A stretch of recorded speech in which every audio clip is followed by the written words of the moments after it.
kasih-Nya dilimpahkan kepada kita, anugerah-Nya dicurahkan kepada kita. Sebab itulah kerinduan Allah setiap kali kita datang kepada Dia.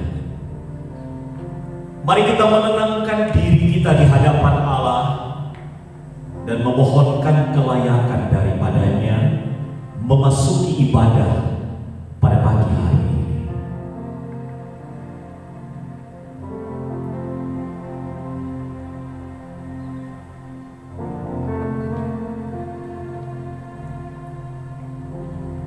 Ya Tuhan, kerinduan kami adalah menikmati persekutuan dengan Engkau, mengalami kehadiran dan lawatan-Mu kepada kami, karena sesungguhnya Engkau ada dalam hidup kami. Dan kami sungguh merindukan persekutuan yang indah itu pagi hari ini.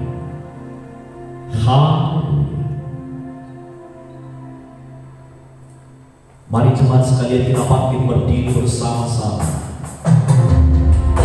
Agungkan namanya, supaya muliakan namanya.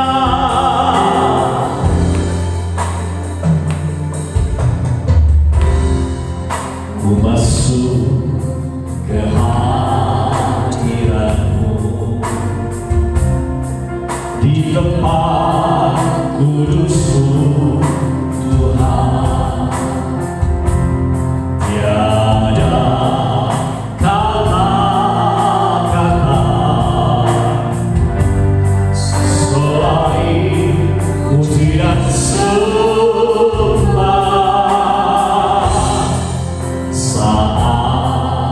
Saat ini alangkah indahnya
Amin.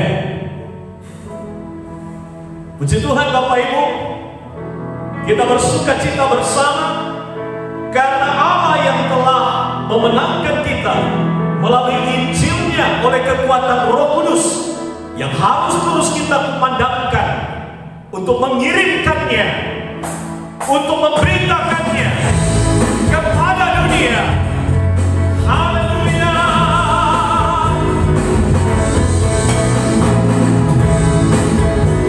Kumandangkan pujian bagi Dia. Pada suara dari surga, dirilah cahayaku. Banyak jiwa dan pesan bergerak, dirilah cahayaku. Dirilah pelita Injil penyerah yang terbelah. Dirilah pelita Injil penyerah yang terbelah. Ada cerita dari berbagai macam daerah. Mencari jauh, kirimlah cahayamu.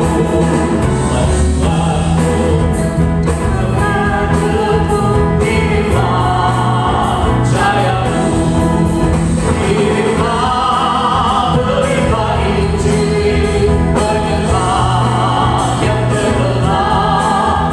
Kirimlah pelita Injil penyerah yang terbelah. Yang ketiga, mendengar, kirimlah cahayamu. Injil Tuhan haruslah kita sebar. Kirimlah cahayamu. Kirimlah pelita Injil penyerah yang terbelah. Kirimlah pelita Injil penyerah yang terbelah. Kirimlah pelita Injil penyerah yang terbelah. Kirimlah pelita Injil penyerah yang terbelah. Haleluya. Segala kemuliaan bagi Allah. Oleh pemberita-pemberita Injil Allah, Allah dimuliakan. Haleluya. Tidak henti-hentinya kita memberi diri kita untuk diajar oleh kebenaran-kebenaran dari Allah. Pagi hari ini kita membuka hati kita selebar-lebarnya bagi penaburan firman dari Allah bagi kita. Mari kita bangkit berdiri bersama, kita akan memberi diri kita untuk firman Allah berkarya pagi hari ini di dalam hidup kita masing-masing.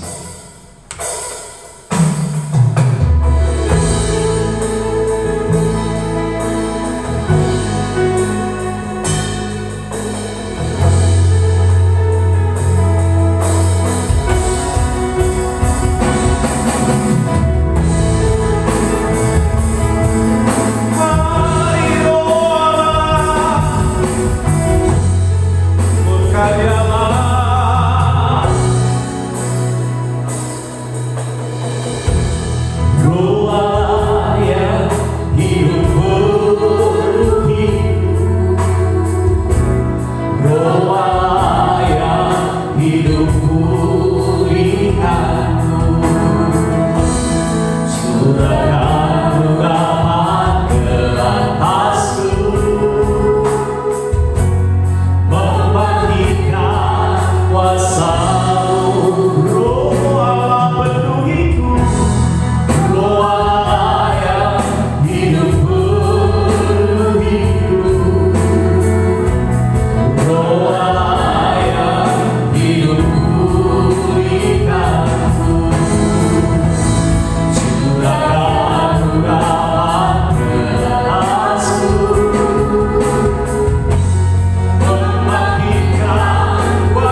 luka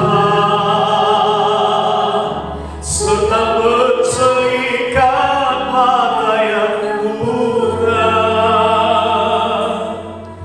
Jadikan hidupku alatmu, dipenuhi urapan baru, menyatakan kebesaran kuasa-Mu.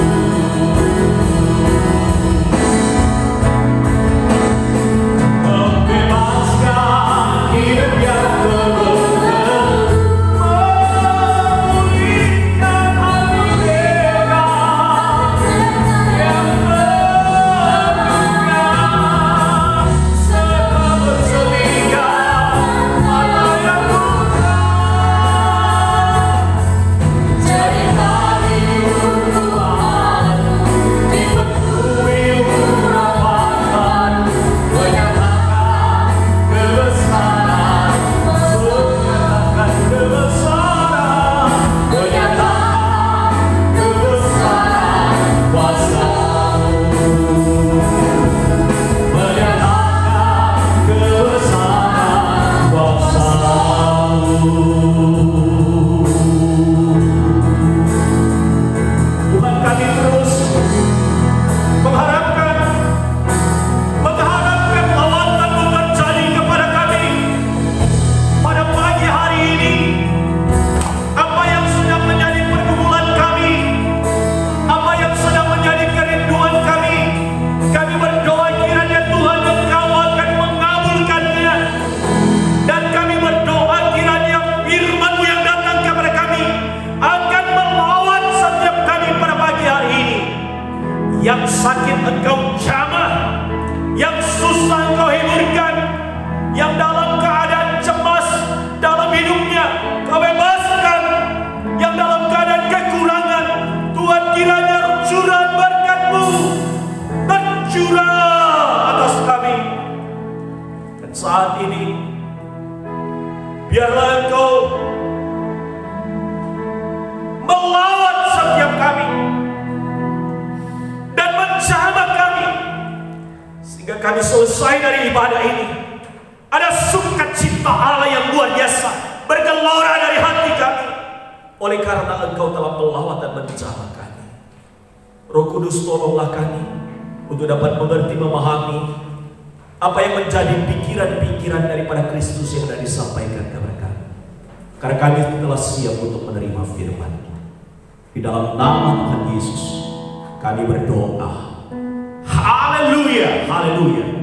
Kita yang siap untuk diberkati oleh Allah berkata bersama-sama, amin. Haleluya. Silakan duduk Bapak Ibu Saudara. Tiada habis-habis rahmat Allah kepada kita, selalu baru setiap hari, oleh karena besar kasih cinta Allah kepada kita. Pada pagi hari ini kita akan merenungkan satu bagian firman Allah di dalam Lukas pasalnya yang keempat ayat 16 sampai 30. Di bawah satu tema, diutus untuk misi pembebasan. Demikian firman Allah dari Lukas pasal 4 ayat 16 sampai 30. Kita dapat mengikuti pembacaannya di layar kita masing-masing. Demikian firman Tuhan.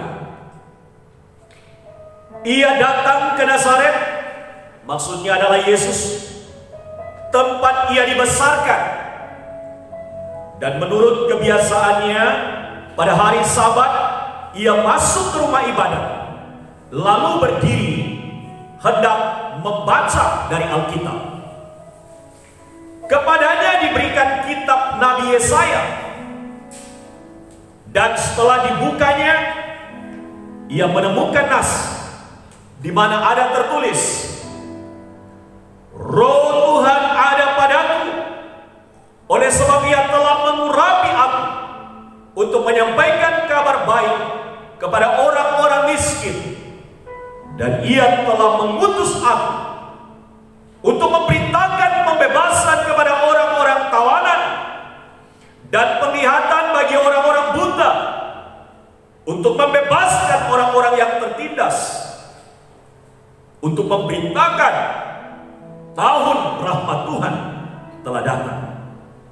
Kemudian dia menutup kitab itu, memberikannya kembali kepada pejabat, lalu duduk, dan mata semua orang dalam rumah ibadat itu tertuju kepada Yesus. Lalu ia mulai mengajar mereka, katanya, pada hari ini genaplah nas ini, sewaktu kamu mendengarnya. Dan semua orang itu membenarkan dia, dan mereka heran akan kata-kata yang indah yang diucapkannya. Lalu kata mereka, bukankah ia ini anak Yusuf?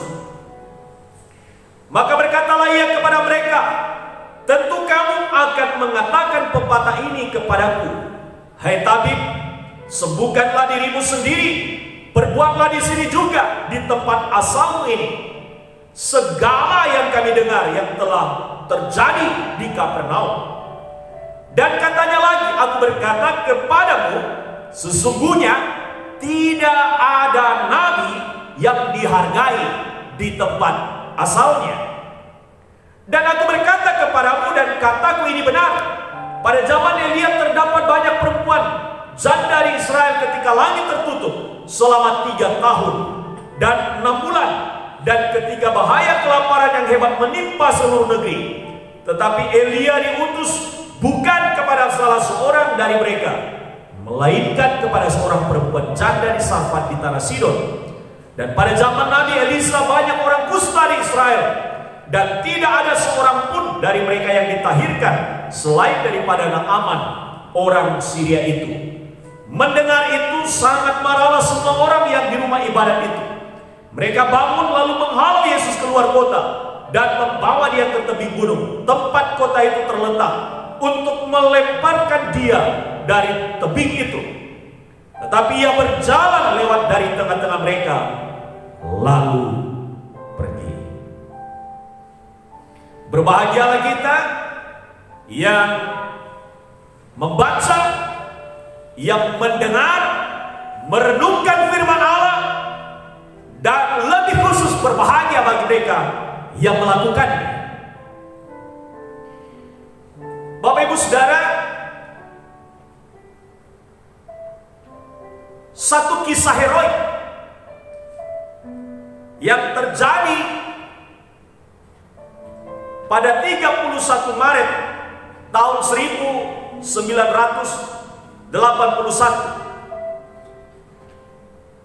Kisah heroik itu adalah kisah dari pasukan Kopassus Indonesia. Kopassus adalah salah satu pasukan khusus terbaik yang dimiliki Indonesia. Sudah banyak prestasi yang dicapai oleh satuan elit Angkatan Darat ini. Dan salah satu keberhasilan yang luar biasa dicatat dalam sejarah ialah ketika mereka membebaskan sandera dari pesawat DC-9 Woyla, itu milik Garuda, yang disandra oleh pembajak hingga mereka kemudian berada di Thailand. Ketika itu Kopassus masih bernama Kopasanda atau Komando Pasukan Khusus Angkatan Darat.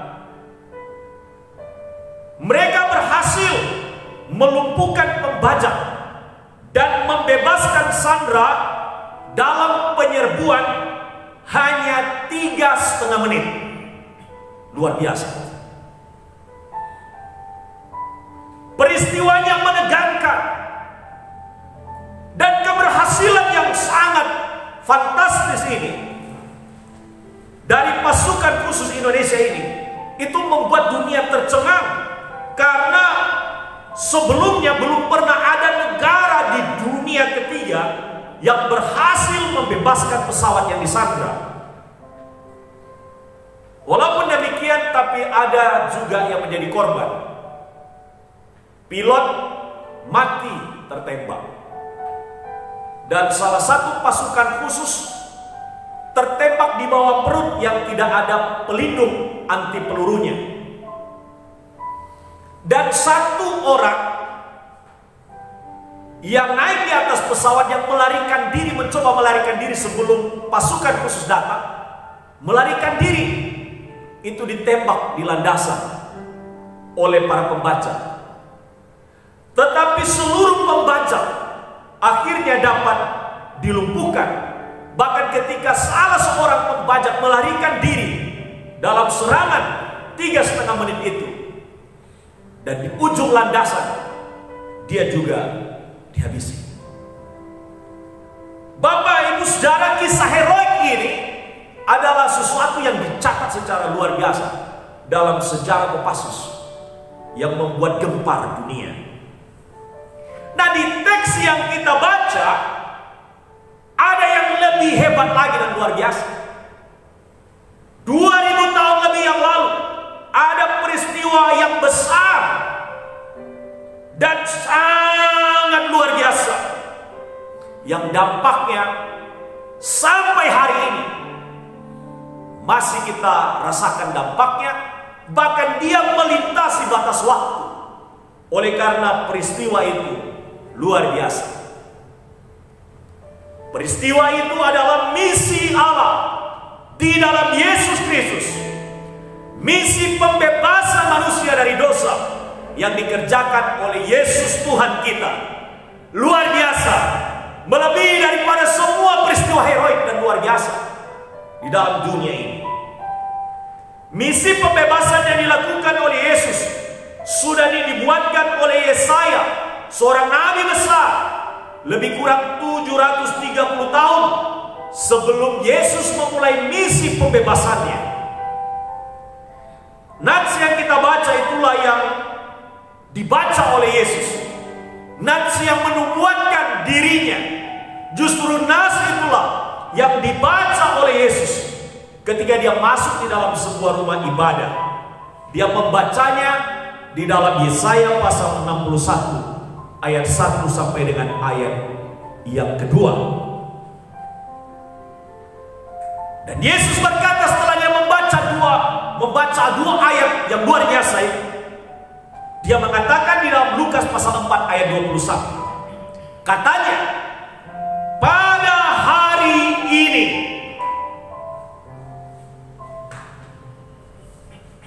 dan terbukti ia benar-benar menggenapinya.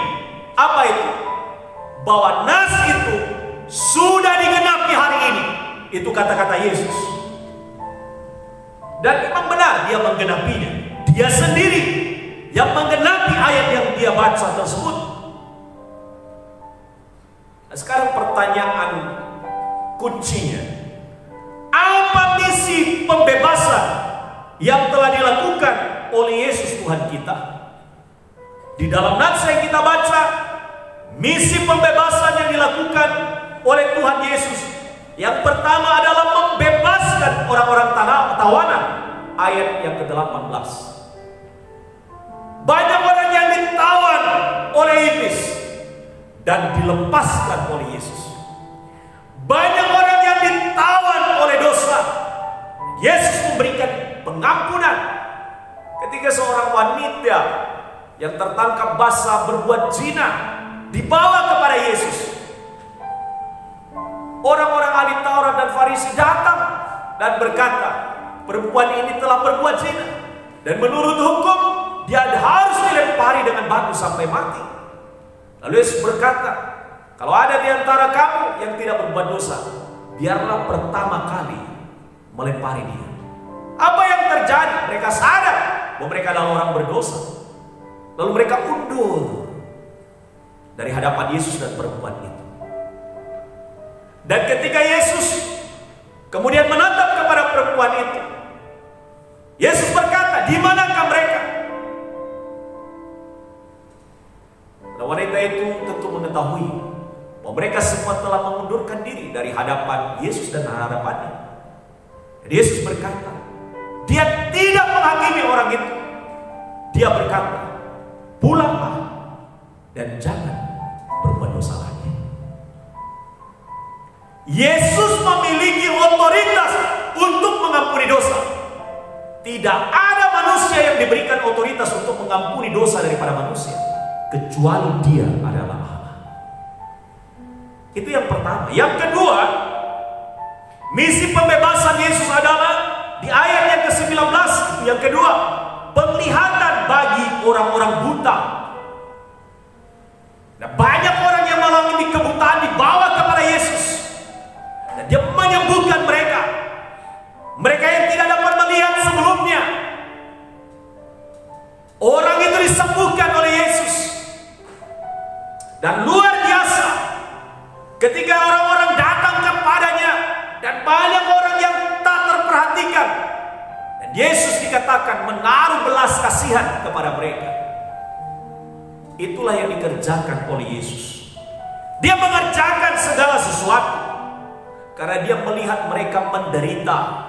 Karena Dia melihat mereka dalam keadaan susah. Mereka buta secara rohani, tapi mereka juga buta secara fisik. Allah datang dan menjamah mereka. Luar biasa. Ia mengulurkan tangannya sendiri untuk menyembuhkan mereka. Bapak Ibu masih ingat dengan kisah orang yang buta? Lalu Yesus mengoleskan tanah yang dioleskan di mata orang tersebut. Dan pada waktu itu mereka kemudian membasuh dirinya. Dan apa yang terjadi? Mereka menjadi sembuh. Bapak Ibu Saudara, Yesus mengerjakan itu oleh karena belas kasihan.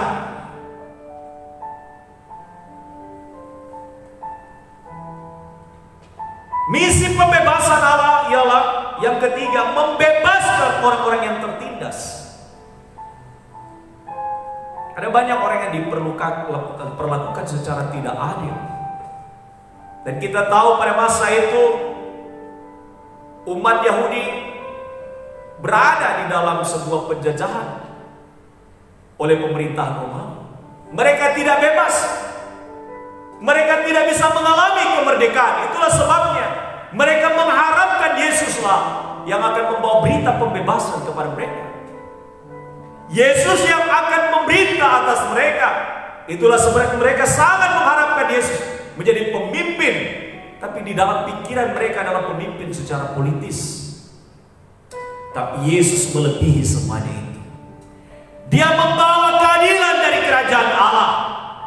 Dan keadilan itu puncaknya di atas kayu salib, yaitu bertemunya antara kasih Allah dan keadilan Allah. Kasih Allah ialah membebaskan manusia dari dosa, mengampuni mereka, dan melalui kematiannya di atas kayu salib, dosa diselesaikan. Disitulah bertemu kasih dan keadilan Allah. Sebab dosa harus dihukum, tapi kasih Allah harus dijalankan. Itulah sebabnya salib berarti kasih kepada Allah harus terus kita kumandangkan, karena Dia sudah menyatakan kasih-Nya kepada kita. Dan kasih kepada sesama kita juga harus teruskan. Allah telah mengajarkan kepada kita dalam peristiwa salib tentang kasih dan keadilannya bertemu demi kita. Yang keempat, di dalam ayat yang ke-19 dikatakan, misi Allah adalah memberitakan tahun rahmat Tuhan telah datang. Allah beranugerah, zaman anugerah, Allah membuka kesempatan kepada banyak orang untuk datang kepadanya dan memberi diri mereka untuk percaya kepadanya, mengikut Dia, mempercayai Dia. Banyak orang sampai hari ini, lebih dari 3 miliar penduduk dunia, dari 7,7 miliar penduduk dunia mengikut Yesus.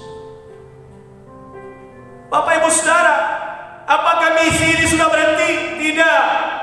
Apakah misi ini sudah selesai? Tidak. Pekerjaan ini, misi Allah ini, misi pembebasan ini diestafetkan kepada kita gerejanya, baik dalam arti lembaga gereja maupun dalam arti orang-orang percaya yang yang telah percaya kepada Yesus sebagai juru selamat dan Tuhan, yang disebut dengan eklesia. Eklesia itu kata yang dipakai untuk mengartikan gereja. Kata eklesia adalah orang-orang yang dipanggil dari gelap menuju kepada terang Kristus. Maka kita adalah orang-orang yang disebut sebagai eklesia, orang-orang yang memberitakan tentang Allah, supaya mereka yang berada dalam gelap itu dibawa kepada terang Kristus. Itulah sebabnya maka kita sekalian disebut sebagai misionaris yang melaksanakan tugas misi pembebasan.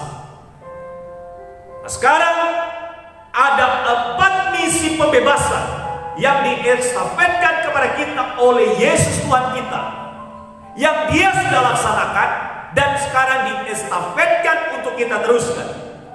Yang pertama, di dalam Yesus kita membebaskan yang tertawan oleh iblis dan mereka yang masih hidup dalam dosa. Itu yang pertama. Dosa membawa kepada kematian kekal. Iblis memang sudah dikalahkan melalui kemenangan Yesus dengan mati bagi dosa kita dan bangkit untuk kepastian hidup kita. Banyak yang diseret oleh iblis dengan ilah zaman ini. Setan mewujud dalam bentuk yang lebih modern. Bentuknya ialah hidup mati demi uang. Rela membuat perjanjian dengan iblis demi uang dengan berbagai model perewangan, perdukunan, ritual magic dan lain sebagainya. Demi kedudukan maka manusia rela melakukan ritual-ritual yang bertentangan dengan ajaran Alkitab. Ajaran Alkitab mengatakan jangan ada ilah lain di hadapanku. Berapa banyak orang yang telah terjebak merebut kedudukan dari orang lain, menggunakan guna-guna, menyakiti sesamanya. Bukankah ini adalah ilah modern yang masih sampai hari ini dilakukan oleh banyak orang? Berapa banyak orang yang masih hidup dalam moralitas yang rendah dan tidak lagi hidup dalam tatanan atau kaidah atau norma serta etika yang benar? Berapa banyak orang masih terikat dengan dosa seksual? Prostitusi terselubung masih marak. Angka kriminalitas dan tingkat kejahatan meningkat. Lihatlah penjara-penjara penuh di mana-mana. Dalam situasi seperti ini, Allah memanggil kita untuk melakukan misi ilahi, yaitu misi pembebasan. Bagaimana kita sebagai gereja memulainya? Ini pertanyaan penting. Mari kita memulai dari keluarga kita masing-masing. Kita membangun keluarga yang terbebas dari campur tangan iblis. Sekali lagi saya katakan, kita membangun keluarga yang terbebas dari campur tangan iblis. Perhatikanlah kebiasaan yang dipraktekkan dalam keluarga-keluarga yang tidak sungguh berjalan sesuai dengan firman Allah. Apa itu? Cara mengeceknya. Apakah kita masih percaya pada hari-hari baik dan mengkultuskan hari-hari tertentu? Bukankah semua hari baik? Apakah dalam membangun usaha kita masih meminta petunjuk dari dukun? Apakah kita masih menggantungkan masa depan kita kepada ramalan-ramalan? Apakah masih ada yang pergi berdoa dan meminta petunjuk kepada orang yang sudah meninggal? Apakah masih ada dosa yang harus segera dibereskan sehingga pembebasan benar-benar kita alami? Apakah kita menjaga kesucian hidup kita sampai saat ini di hadapan Tuhan? Saya tidak tahu. Jawablah pertanyaan tersebut. Jawabannya ada di kita.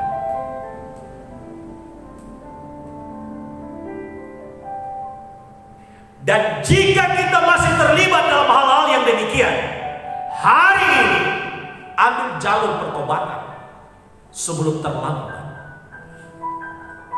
Mumpung seurip,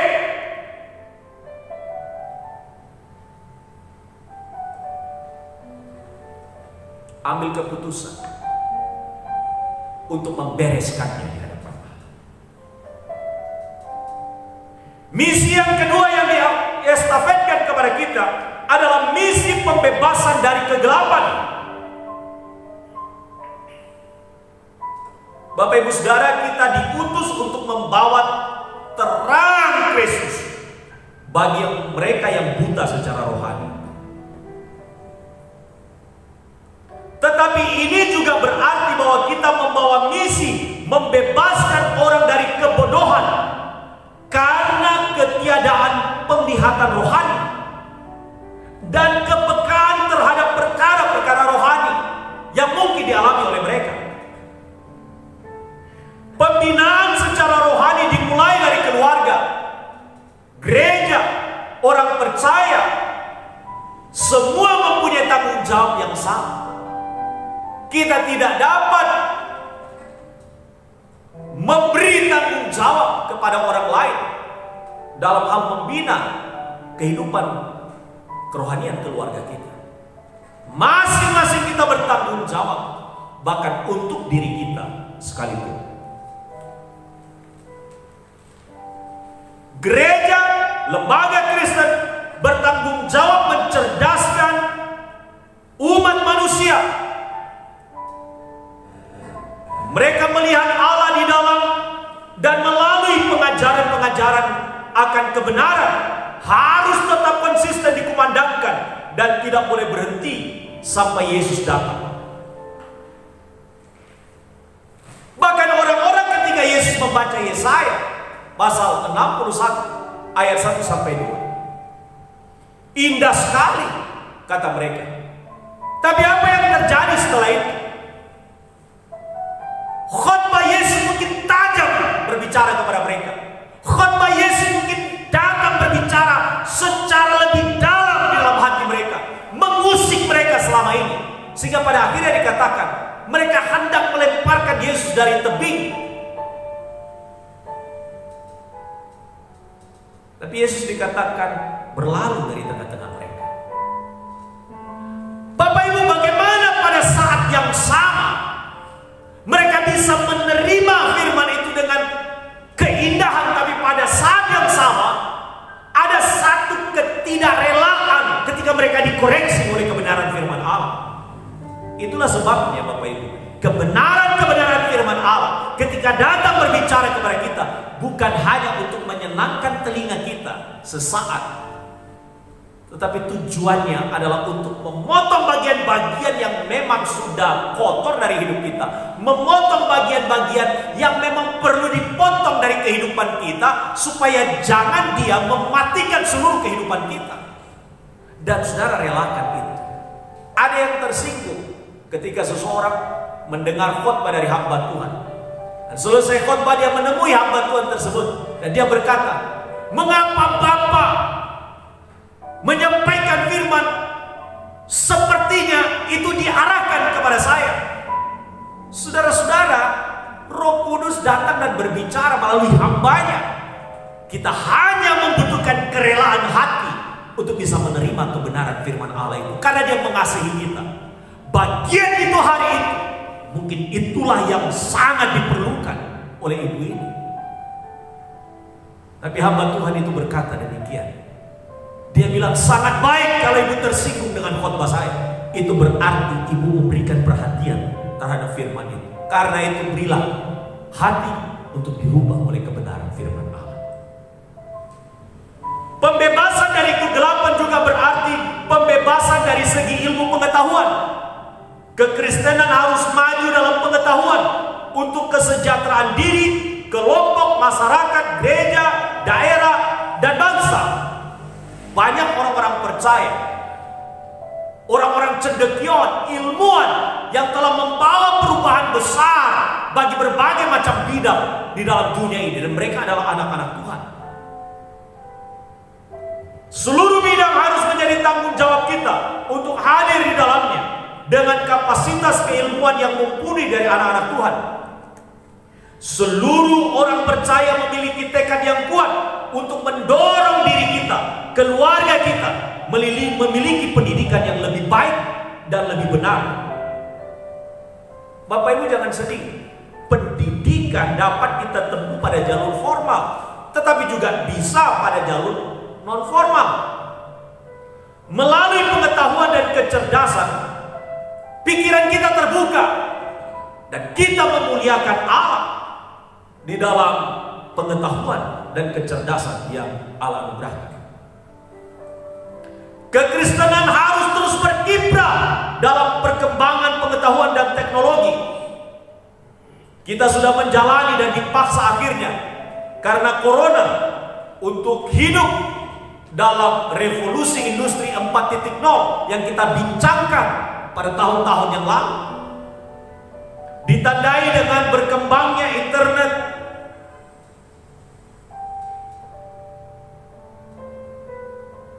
munculnya transportasi online.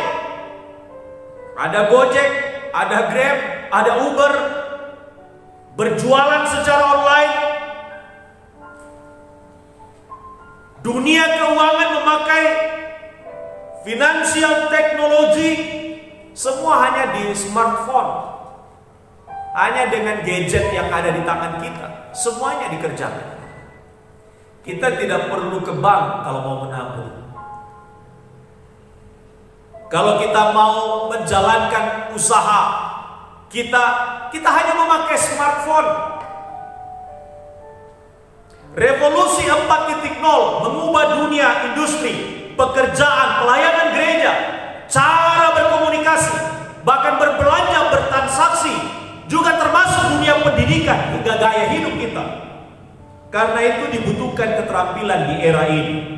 Apa itu keterampilan? Pertama, keterampilan informasi, media, teknologi. Bapak Ibu, wajib hukumnya belajar media teknologi, namun tidak jadi korban teknologi.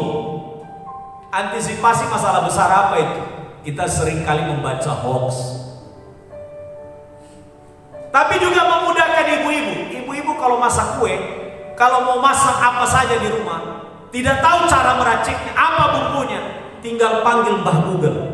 Ketik saja. Mau masak rawon, mau masak soto, mau bikin kobolu, mau bikin agar-agar, mau bikin apa saja, semuanya ada di Mbah Google. Jadi sekarang ibu-ibu karena stay at home, jadi banyak tambah pintar. Apa yang dibutuhkan di era ini? Keterampilan belajar berinovasi. Saya berkali-kali menyampaikan dalam khotbah, saya bermimpi satu kali di dunia kesehatan, saya masuk di dalam sebuah ruangan yang sudah disiapkan dengan kecanggihan teknologi dan pengobatan yang canggih. Saya tinggal duduk, semua alat-alat ditempelkan kepada tubuh saya, dan ketika penyakit di-scan, lalu obat semua bekerja secara luar biasa untuk penyakit saya, dosisnya sudah diatur, lalu saya keluar dalam beberapa menit sudah sembuh penyakitnya. Itu saya bermimpi. Saya tidak tahu, mungkin pendengar yang hadir dalam ibadah online pada pagi hari ini, yang anak-anaknya juga mendengar hari ini, yang mau menekuni bidang kedokteran, tolong wujudkan ini.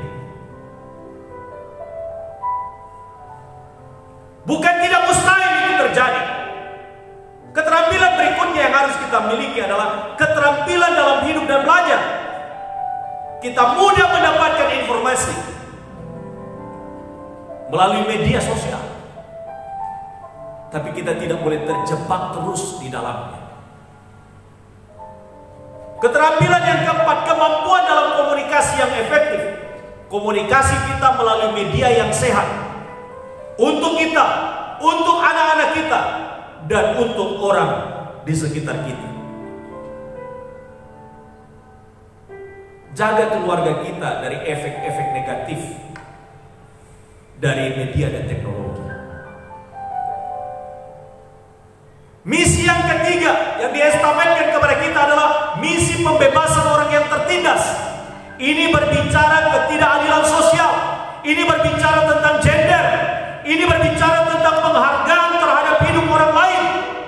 Ini berbicara tentang perlakuan, sikap, dan kata-kata kita terhadap orang lain. Kamu kulit hitam, saya kulit putih. Tidak ada itu. Peristiwa yang terjadi di dalam satu negara yang kita sudah dengar itu ada perbedaan gender. Justru di negara yang menekankan tentang demokrasi, tapi penghargaan terhadap hak asasi manusia itu tidak nampak. Mungkin itu hanya kasus tertentu, tapi ini tidak boleh ada di dalam kehidupan orang percaya. Tidak ada pembedaan, saya suku ini, kamu suku itu, saya darah biru, kamu darah merah, saya darah yang ini. Tidak ada.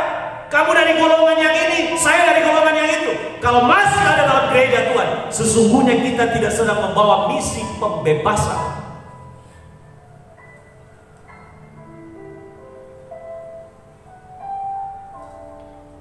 Ini berbicara tentang penghargaan hak asasi manusia.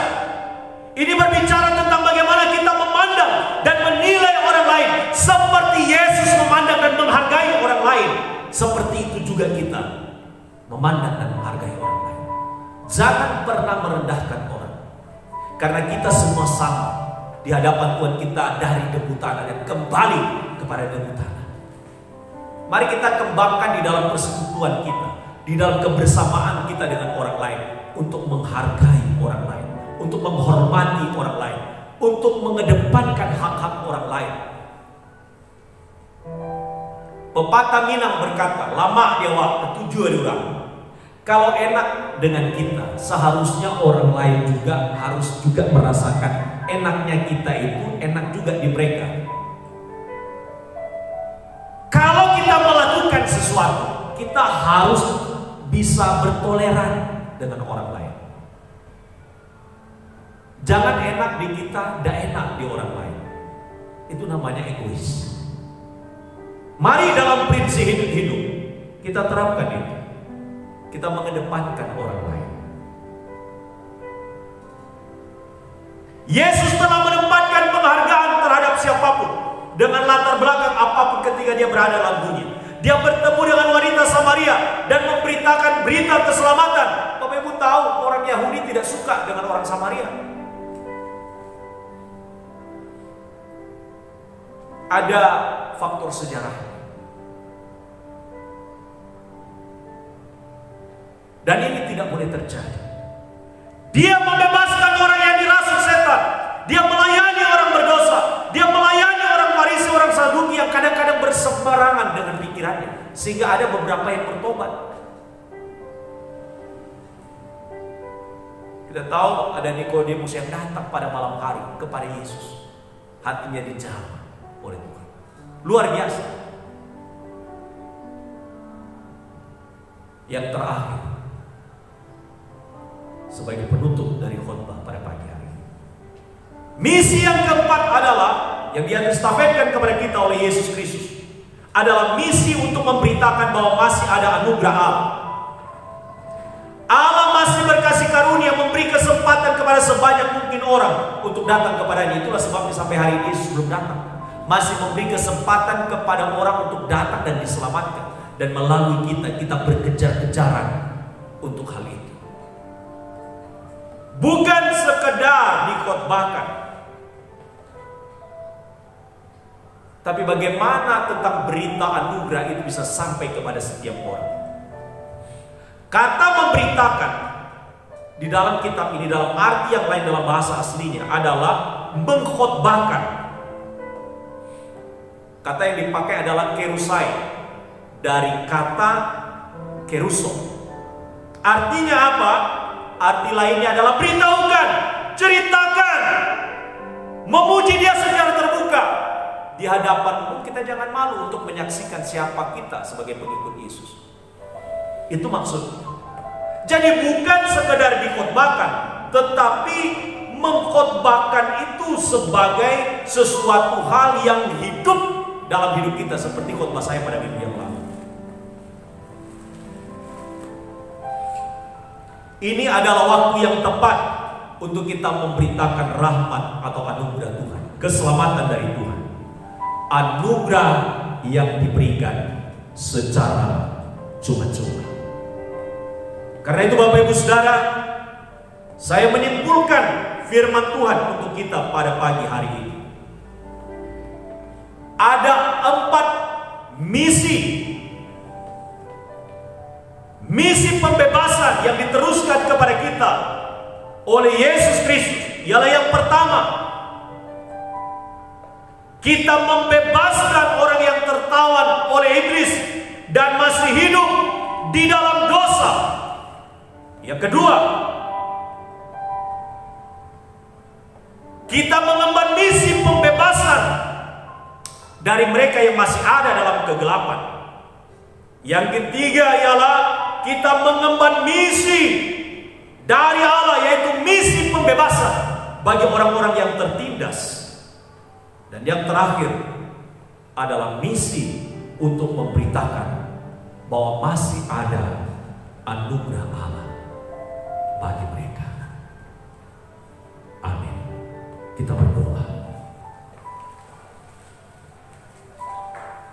Tuhan, terima kasih untuk firman-Mu. Kiranya Engkau meneruskan oleh pekerjaan Roh-Mu yang kudus di dalam hati kami.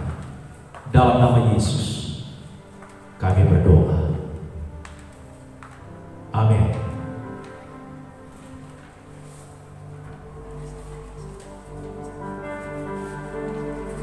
Kita akan mempersembahkan persembahan.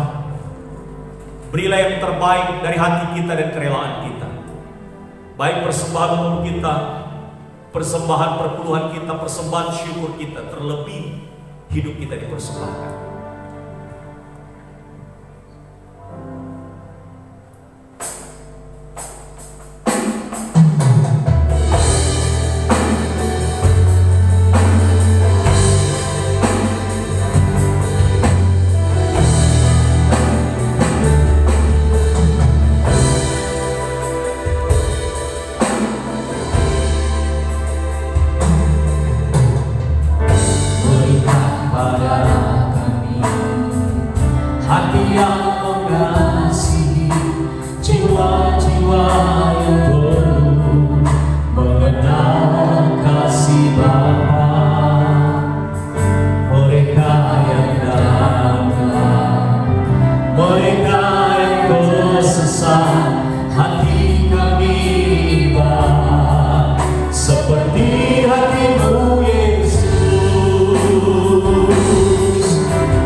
Tuhan, terimalah persembahan kami, juga seluruh pergumulan-pergumulan yang ada dan kami alami.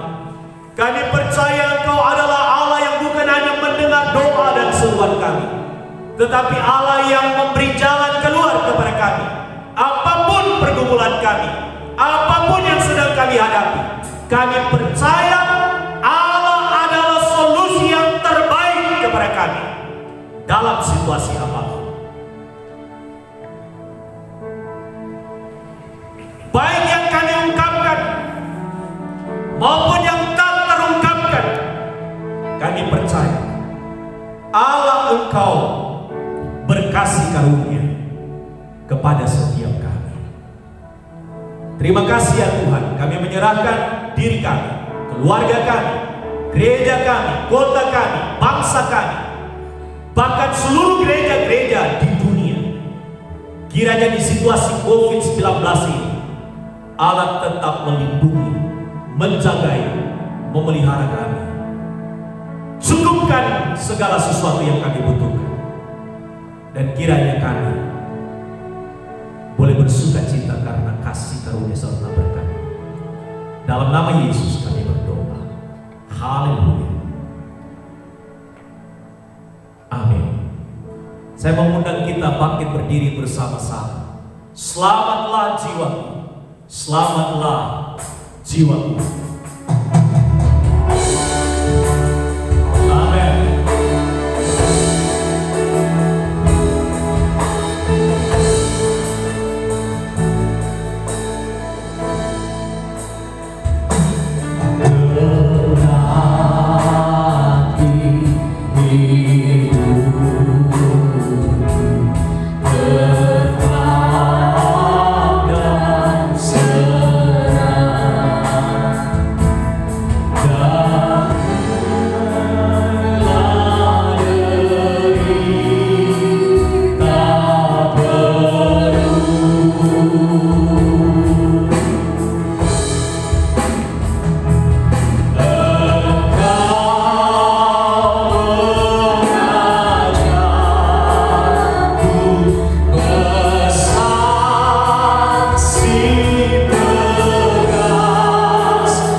Amin. Amin.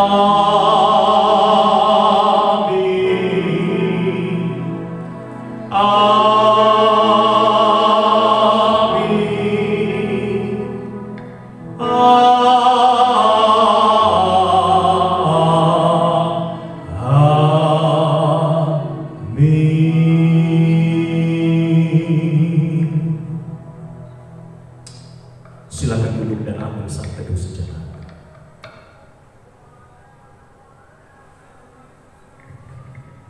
Amin. Ibadah kita telah selesai. Selamat hari Minggu.